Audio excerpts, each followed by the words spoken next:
Hi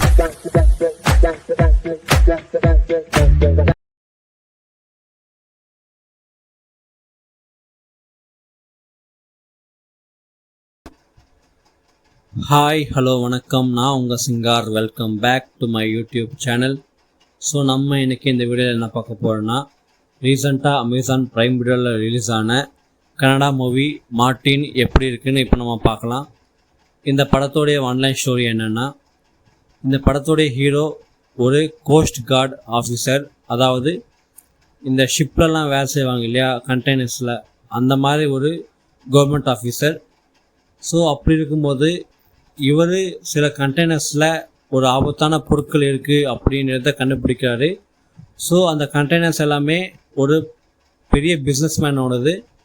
so அப்படி இருக்கும்போது அந்த கண்டெய்னர்ஸை எப்படியாச்சும் சீல் பண்ணி மொத்தமாக டிஸ்ட்ராய் பண்ணணும் அப்படின்னு நினைக்கிறாரு.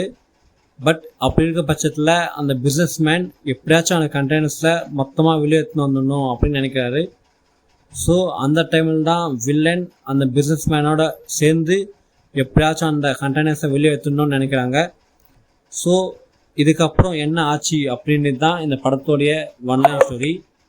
இந்த படம் மொத்தமாகவே நடக்கிறது அந்த கண்டெய்னர்ஸில் இருக்கிற விஷயத்தை வெளியே எடுத்துடணும் அப்படின்ற ஒரு விஷயத்துக்காக தான். ஸோ இதுதான் இந்த படத்தோடைய ஸ்டோரி. அண்ட் அதுக்கப்புறம் என்ன ஆச்சுன்னு தான் இந்த படத்தோடைய கதை. எனக்கு இந்த படம் அந்த அளவுக்கு பிடிக்கல. அதுக்கு முக்கியமான காரணம் இவங்க எடுத்துக்கிட்ட ஸ்டோரி அண்ட் இந்த படத்தை டோட்டலாக எடுத்த விதமும் தான். இந்த படத்தில் ஹீரோ வில்லன் ரெண்டு பேருமே ஒரே மாதிரி இருப்பாங்க பார்க்கறதுக்கு.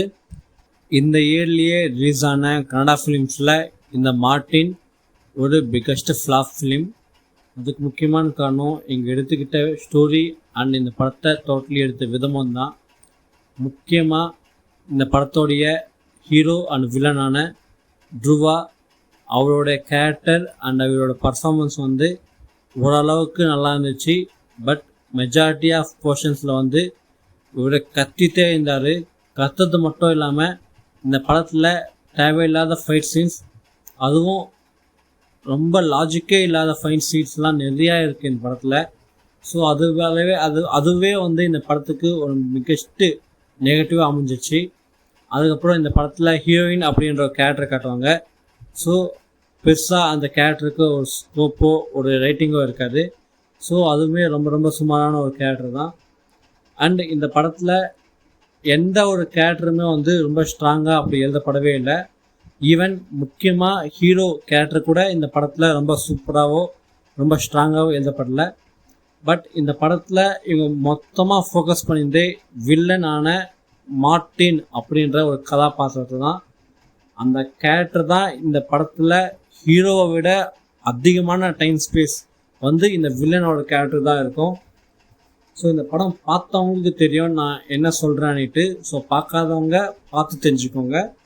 ஏன்னா ஒரு ஹீரோ வில்லன் அப்படி ஒரு விஷயம் வரும்போது ஹீரோக்கு ஈக்குவலான ஒரு ஸ்பேஸ் தான் வில்லன் கொடுப்பாங்க. பட் இந்த படத்தில் அப்படியே ஆப்போசிட். வில்லனுக்கு இருக்கிற ஒரு ஸ்க்ரீன் ப்ரெசன்ஸோ ஸ்க்ரீன் டைமோ கூட இந்த படத்தில் ஹீரோக்கு இல்லை. ஸோ அதுதான் இந்த படத்துக்கு மிகப்பெரிய மைனஸ்ன்னு சொல்லலாம். அப்போத்துக்குமே எனக்கு இந்த படத்தில் ஒரே ஒரு விஷயம் பிடிக்கும். அதுதான் இந்த படத்துடைய ஃபர்ஸ்ட் ஹாஃப். அந்த ஃபைட் சீன்ஸை தவிர்த்துட்டா இந்த ஃபர்ஸ்ட் ஹாஃப் ஓரளவுக்கு நல்லாவே இருக்கும். But second half totally wash out. அந்தளவுக்கு வச்சு செஞ்சுருப்பாங்க, பார்க்கவே முடியாதுன்னு சொல்லலாம்.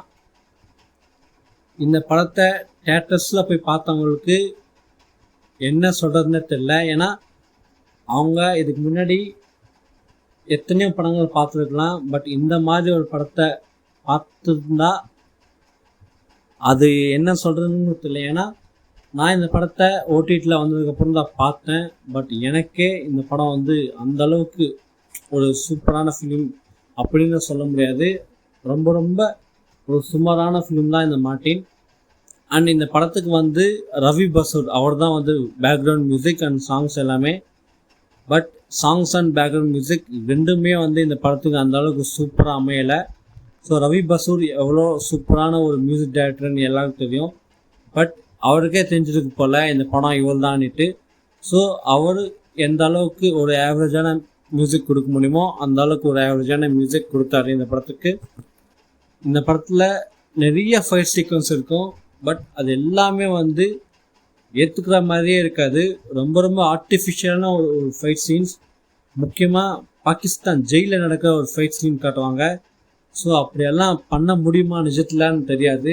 ஏன்னா இவர் வந்து பாகிஸ்தான் போடுறதே ஒரு விஷயத்துக்காக. பட் அப்படி இருக்கும்போது பாகிஸ்தான் ஜெயிலில் இவர் போடும்போது அத்தனை பேர் அடிச்சுட்டு திருப்பி எப்படி அவர் இந்தியாவுக்கு வராரு அப்படின்றது தெரியல. ஏன்னா ஒரு மோஸ்ட் வாண்டட் கிரிமினல் அப்படின்னுட்டா அவர் வந்து மேக்ஸிமம் ட்ரெயின்லேயோ ஃப்ளைட்லேயோ வந்து ட்ராவல் பண்ண முடியாது. பட் இருந்தாலும் இந்த படத்தில் வந்து ட்ராவல் பண்ணியிருக்கிற மாதிரி காட்டியிருப்பாங்க. ஸோ இந்த படத்தில் லாஜிக் அப்படி ஒரு விஷயம் வந்து கண்டுக்கவே கூடாது. அப்படியும் லாஜிக்லாம் பார்த்தாலும் இந்த படம் வந்து பெரும்பாலும் யாருக்குமே பிடிக்காது. ஏன்னா இந்த படம் தியேட்ரிக்கலாக அந்த அளவுக்கு பெரிய பர்ஃபார்மன்ஸ் ஒன்றும் பண்ணல. ஸோ இந்த படம் ஒரு மிகப்பெரிய ஃப்ளாப் இந்த இயரில் வந்த படங்களில் சொல்லலாம். ஸோ இந்த படம் பார்க்கணுன்னு நினச்சிங்கன்னா இப்போதைக்கு அமேசான் பிரைம் வீடியோவில் ஸ்ட்ரீம் ஆகுது. தமிழில் பார்க்கணுன்னு நினச்சிங்கன்னா பாருங்கள். பார்க்காத பட்சத்தில் உங்கள் டைம் மிச்சமாகவும் பார்த்தீங்கன்னா ஏன்டா இந்த படம் பார்த்தோம் அப்படின்ற ஒரு ஃபீல் உங்களுக்கு வரலாம். நான் ஏன் இந்த படத்தை பார்த்தேன்னா, முக்கியமாக இந்த படத்தோடைய டீசர் கட்டு ஒன்று ரிலீஸ் ஆச்சு சில மாதங்களுக்கு முன்னாடி. ஸோ அந்த டீசர் கட்டு வந்து ரொம்ப சூப்பராக இருக்கும். ஸோ அவ்வளோ சின்ன எதிர்பார்ப்பு தான் எப்படியாச்சும் இந்த படம் நல்லா இருக்குமான்னுட்டு. அண்ட் இந்த படத்தை நான் பார்க்கறதுக்கு இன்னொரு முக்கியமான காரணம் வந்து இந்த படத்துக்கு ஸ்டோரி வந்து நம்ம ஆக்ஷன் கிங் அர்ஜுன் அவர் தான் வந்து இந்த படத்துக்கு ஸ்டோரி. ஸோ அதனாலே எனக்கு ஓகே ஸ்டோரி நல்லா இருக்கும் அப்படின்னு எதிர்பார்த்து போனேன். இந்த படத்தோடைய ஸ்டோரி ஓரளவுக்கு நல்லா இருக்கும், பட் மேக்கிங் டோட்டலி டவுன். அந்த அளவுக்கு எந்த அளவுக்கு ஒரு இதுவாக எடுக்க முடியுமோ அந்த அளவுக்கு எடுத்து வச்சுருப்பாங்க இந்த படம். ஸோ அவ்வளோதான் என்னோடய ரிவ்யூ இந்த படத்துக்கு. ஸோ நீங்கள் பார்க்கணுன்னு நினச்சிங்கன்னா அமேசான் பிரைம் வீடியோ செக் பண்ணி பாருங்கள். இன்னொரு வீடியோவில் வந்து நான் உங்களை சந்திக்கிறேன். அது வரைக்கும் நான் உங்கள் சிங்கார். இந்த வீடியோ உங்களுக்கு பிடிச்சிருந்தா like, share, subscribe my YouTube channel and don't forget to subscribe. பக்கத்தில் பெல் ஐக்கன் கிளிக் பண்ணிக்கோங்க. என்னுடைய யூடியூப் ஹோம் பேஜ் கிளிக் பண்ணிங்கன்னா உங்களுக்கு நிறையா செக்மெண்ட்ஸ் அண்ட் பிளேலிஸ்ட் ஆப்ஷன் காட்டும். அதெல்லாம் வீடியோஸை செக் பண்ணி பாருங்கள், உங்களுக்கு பிடிக்கும்னு நினைக்கிறேன். அப்படி பிடிச்சிருந்தா என்னோடய சேனல் சப்ஸ்கிரைப் பண்ணிக்கோங்க மறக்காமல். Thank you, by.